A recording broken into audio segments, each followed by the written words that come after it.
കവിതയെ കാണുകയാണ്. 28 വർഷമായി സൗദി അറേബ്യയിലുള്ള വടകര സ്വദേശി ഡോക്ടർ പുതിയ കവിതാ സമാഹാരത്തിന്റെയും ആരോഗ്യരംഗത്തെ കുറിച്ചുള്ള പുസ്തകങ്ങളുടെയും പണിപ്പുരയിലാണ് ഈ ഡോക്ടർ.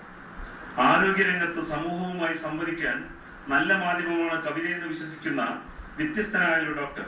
28 വർഷമായി സൗദി അറേബ്യയിലുള്ള വടകര സ്വദേശി ഡോക്ടർ അബ്ദുൽ ഖാദർ കോഴിക്കോട് മെഡിക്കൽ കോളേജിൽ നിന്നും MBBS-ഉം MS-ഉം നേടി ഡൽഹി ഫെറോക്ക് കോളേജിൽ നിന്നും അലർജിയിൽ വിദഗ്ധ പഠനം, ബോംബെ ടാറ്റ മെമ്മോറിയൽ ഹോസ്പിറ്റലിൽ നിന്നും ക്യാൻസർ ഇമ്മ്യൂണോളജിയിൽ 3 വർഷത്തെ ഗവേഷണ പഠനം, കേരള ആരോഗ്യ വകുപ്പിൽ ആദ്യകാല സേവനം, തുടർന്ന് സൗദി അറേബ്യയിലെ റിയാദിൽ അൽ റയാൻ ഇന്റർനാഷണൽ പോളിക്ലിനിക്കിൽ സേവനം ചെയ്യുന്നു.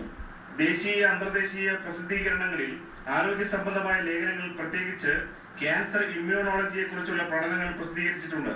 കൂടാതെ ആനുകാലിക പ്രസിദ്ധീകരണങ്ങളിൽ ആരോഗ്യ സംബന്ധമായ ഗവേഷണ ലേഖനങ്ങളും കവിതകളും എഴുതിയിട്ടുണ്ട്.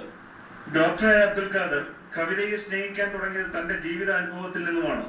ഹൃദയത്തിൽ തിങ്ങി വിങ്ങി വരുന്ന വിഷമങ്ങൾക്കിടയിൽ രചതരേഖ പോലെ കവിത വരുന്നു.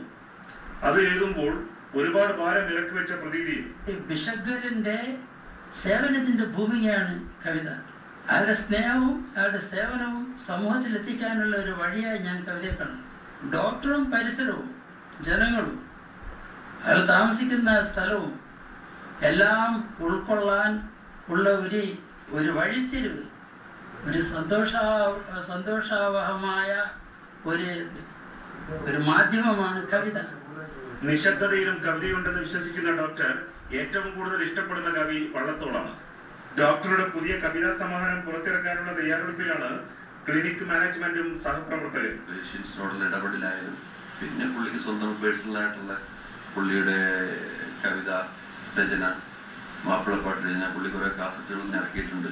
റിയാദിൽ നിന്നും ഷംനാദ് കരുണാകപ്പള്ളിക്കൊപ്പം നാസർ കാരന്തൂർ, ഏഷ്യാനെറ്റ് ന്യൂസ്.